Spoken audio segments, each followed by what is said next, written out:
In the heart of the Adirondack Mountains, nestled amidst towering pines and mist-shrouded valleys, lay the sleepy town of Willow Creek. Its residents were a tight-knit community, bound by tradition and a deep-rooted fear of the woods. Among them was young Sarah, a curious girl with a penchant for exploring the forgotten paths that wound through the dense forest. One crisp autumn afternoon, Sarah wandered deeper into the woods than she had ever ventured before. The air was thick with the scent of decaying leaves and damp earth, and the only sounds were the rustle of branches and the distant hoot of an owl. Suddenly, a peculiar sensation washed over her. It was as if the very air had grown heavy, pressing down on her shoulders. As she looked up, she saw a figure standing at the edge of a clearing. It was a woman, tall and slender, her face obscured by the shadows. Her eyes, however, were piercing, seeming to bore into Sarah's soul. The woman raised a finger and beckoned, her voice a chilling whisper carried by the wind. Before Sarah could react, she felt a sudden tug at her ankle. A cold, clammy hand had wrapped around her leg, pulling her inexorably towards the clearing. She screamed, her voice echoing through the trees, but no one came to her aid. The woman's grip tightened, and Sarah felt herself being lifted off the ground. As she was carried away, Sarah looked back at the familiar path she had taken. It was gone, replaced by a swirling vortex of mist. She struggled against the invisible force holding her, but it was futile. The woman's laughter, a chilling, mocking sound, filled her ears as she disappeared into the heart of the forest. Days turned into weeks, and Sarah was nowhere to be found. The town of Willow Creek was gripped by fear. The disappearance of a young girl was unheard of, and the whispers of a supernatural force at work grew louder with each passing day. Some spoke of a vengeful spirit, a ghost from the town's dark history, seeking to claim another victim. Others believed it was a creature of the woods, a malevolent entity that had lured Sarah into its lair. To this day, Sarah has never been seen or heard from again. The mystery of her disappearance remains unsolved, a chilling tale whispered around the campfires of Willow Creek. And the legend of the Whispering Wind, the spectral figure that claimed Sarah on that fateful autumn day, continues to haunt the woods, a terrifying reminder of the dangers that lurk beyond the familiar paths. The incident in the woods had left Ethan deeply disturbed. He had tried to put it behind him, to convince himself it had all been a figment of his imagination. But the whispers continued to haunt him, echoing in his mind even when he was surrounded by the familiar comforts of his home. As the days turned into weeks, Ethan became increasingly withdrawn. He avoided the woods, of course, but he also began to avoid his friends and family. He spent most of his time alone, lost in his thoughts. One night, as he was lying awake in bed, he heard the whispers again. They were louder and more insistent than ever before, as if they were right there in the room with him. He sat up, his heart pounding in his chest, and tried to ignore them. But the whispers persisted, growing louder and more menacing with each passing moment. Suddenly, he felt a cold hand touch his shoulder. He screamed and swung his arm, but there was nothing there. The hand had vanished, and he was alone in the darkness once again. Fear gripped Ethan as he jumped out of bed and turned on the light. He looked around the room, but there was no sign of anything unusual. He tried to convince himself it had all been a dream, but the cold sensation of the hand on his shoulder was still fresh in his mind.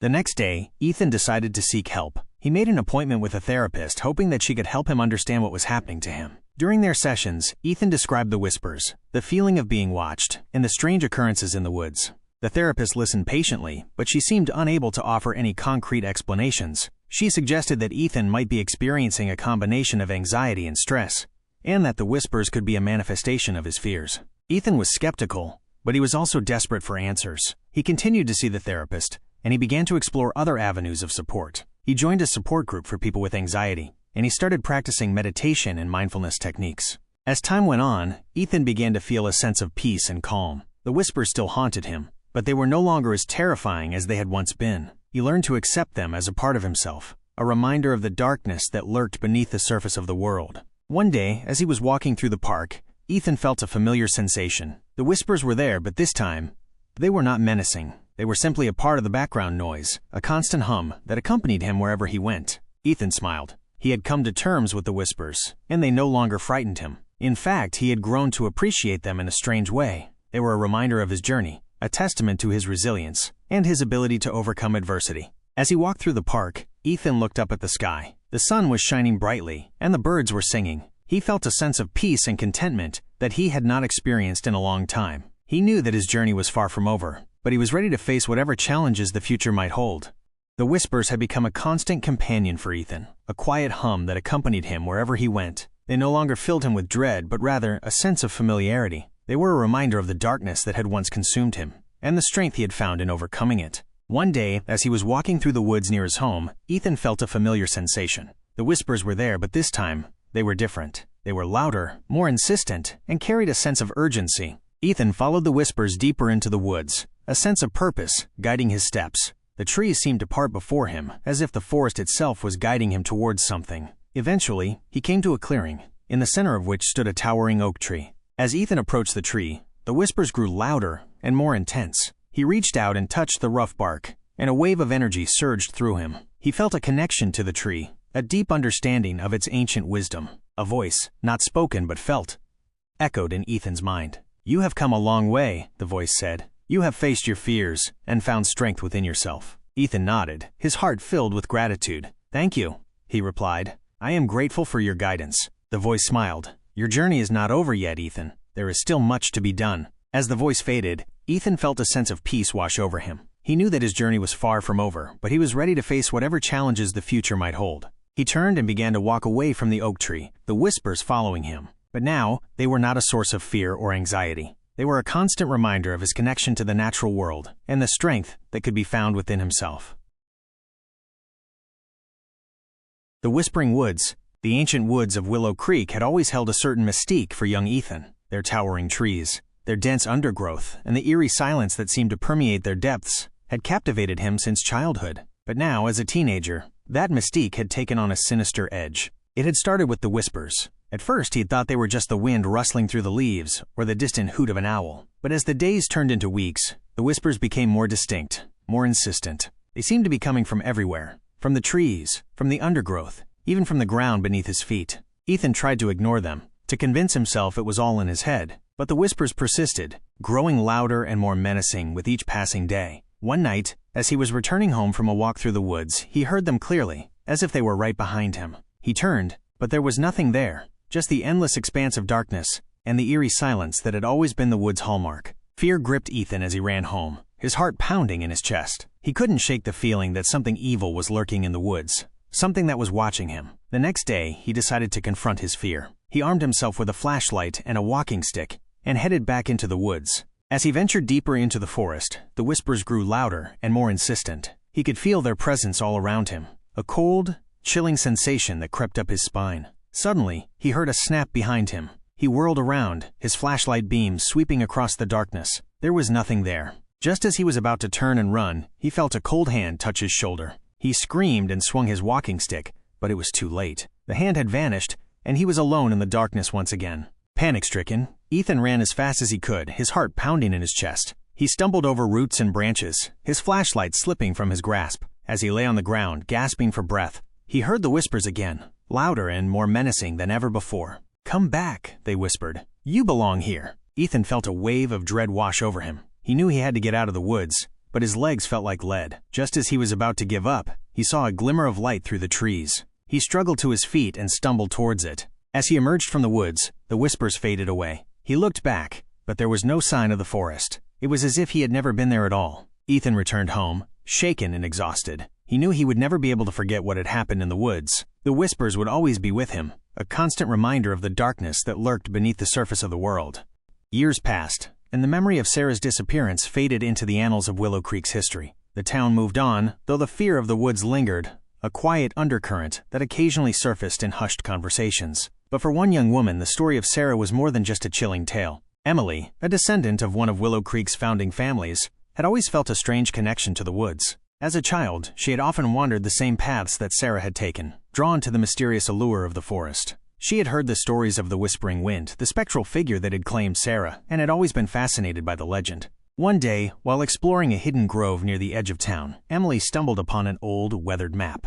It was unlike any she had ever seen, depicting the woods in intricate detail and marked with strange symbols. Intrigued, she began to decipher the map, following the winding paths and cryptic markings. As she delved deeper into the woods, Emily felt a growing sense of unease. The air seemed to thicken, and the familiar sounds of the forest were replaced by an eerie silence. She pressed on, her heart pounding in her chest, until she reached a clearing she had never seen before. In the center of the clearing stood a towering oak tree, its gnarled branches reaching towards the sky. As Emily approached the tree, she felt a cold shiver run down her spine. A faint whisper seemed to emanate from the ancient trunk, a chilling voice that sent shivers down her spine. "You have come," the voice said, its words carried by the wind. Emily looked around, but there was no one there. The voice seemed to come from the tree itself. "You have come to find her," the voice continued. to bring her back. Emily's heart raced. She knew the voice was referring to Sarah, but how could she possibly bring her back? "I can show you," the voice said. As Emily followed the voice deeper into the woods, she felt a strange sense of familiarity.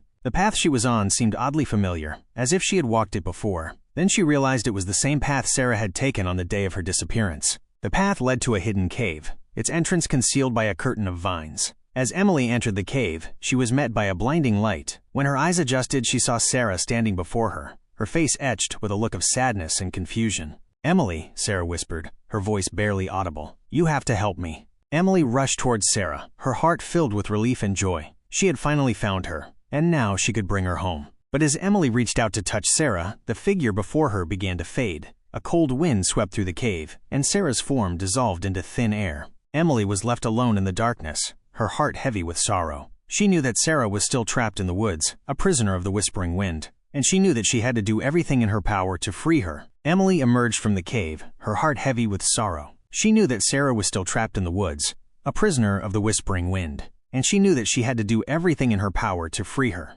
Over the next few weeks, Emily dedicated herself to unraveling the mystery of Sarah's disappearance. She spent countless hours poring over old maps and documents, searching for clues that might lead her to Sarah's location. She even consulted with a local historian, a man with a reputation for knowing the woods like the back of his hand. With the help of the historian, Emily discovered an ancient legend about a powerful spirit that inhabited the woods. This spirit, known as the guardian of the forest, was said to possess the ability to control the very essence of the woods. Some believed that the guardian had become corrupted, turning from protector to predator. Emily realized that the whispering wind might be a manifestation of this corrupted guardian. If she could find a way to weaken the guardian's power, perhaps Sarah could be freed. Determined to save Sarah, Emily ventured deep into the heart of the woods. She followed an ancient trail that led to a hidden clearing, a place where the guardian was said to reside. As she approached the clearing, she felt a cold, chilling wind sweep over her. In the center of the clearing stood a towering oak tree, its branches gnarled and twisted. Emily knew that this was the guardian's domain.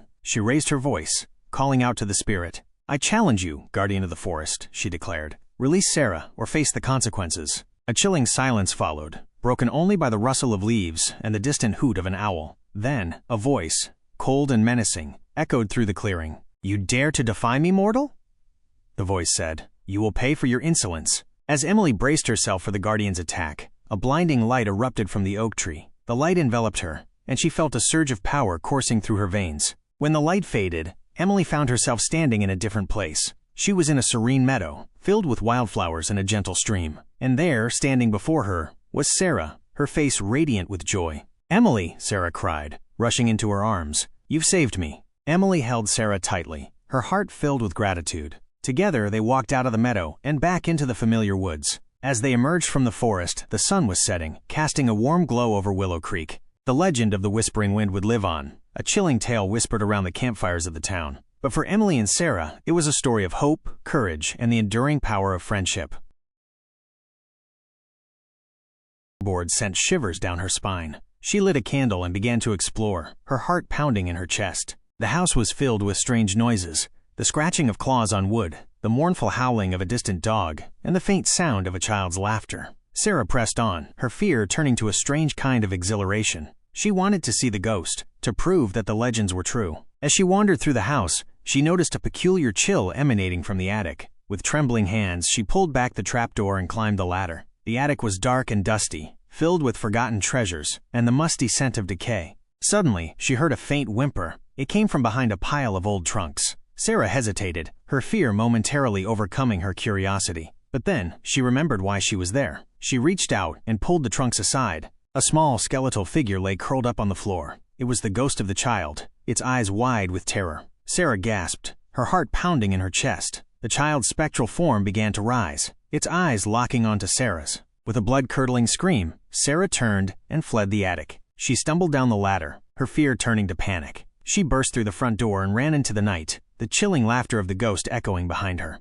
From that day forward, Sarah never returned to the old farmhouse. The legend of the haunted house continued to grow, whispered in hushed tones by those who dared to venture near. And as for Sarah, she carried the memory of that night with her, a haunting reminder of the terrifying power of the unknown. It was nowhere to be seen. She struggled to her feet, her head throbbing. As she made her way out of the basement, she heard a faint sound coming from the attic. With a heavy heart, Sarah climbed the ladder, her fear momentarily forgotten. She pushed open the trapdoor and stepped into the attic. The ghostly child was sitting on the floor, his eyes filled with sadness. "Why did you leave me?" he asked in a voice that was both childlike and mournful. Sarah knelt down beside the child, her heart aching with compassion. "I didn't mean to," she replied, her voice trembling. "I just wanted to know what happened to you." The child looked at her with a mixture of sadness and understanding. "It was the fire," he said, his voice barely a whisper. "The fire took my family away." Sarah's eyes filled with tears. She reached out and gently stroked the child's spectral form. "I'm so sorry," she whispered. "I wish I could help you." The child smiled sadly. "It's okay," he said. "At least now I know I'm not alone." As Sarah turned to leave, she felt a sense of peace wash over her. The haunting presence of the farmhouse had finally been laid to rest. She knew that the spirits of the family would find solace in the knowledge that their story would not be forgotten. Sarah left the farmhouse that day with a newfound sense of peace. She had discovered the tragic truth behind the family's demise, and had found solace in the knowledge that their spirits were no longer trapped within the confines of the house. As she walked away, she glanced back at the farmhouse, its silhouette against the setting sun casting long, eerie shadows. A single light flickered on in one of the windows, a beacon of hope in the darkness. Sarah knew that the farmhouse would always hold a special place in her heart. It was a place of both fear and healing, a place where she had confronted her own demons and found a sense of closure. And while she would never forget the tragic events that had unfolded within its walls, she also knew that it was a place of peace, where the spirits of the family could finally rest.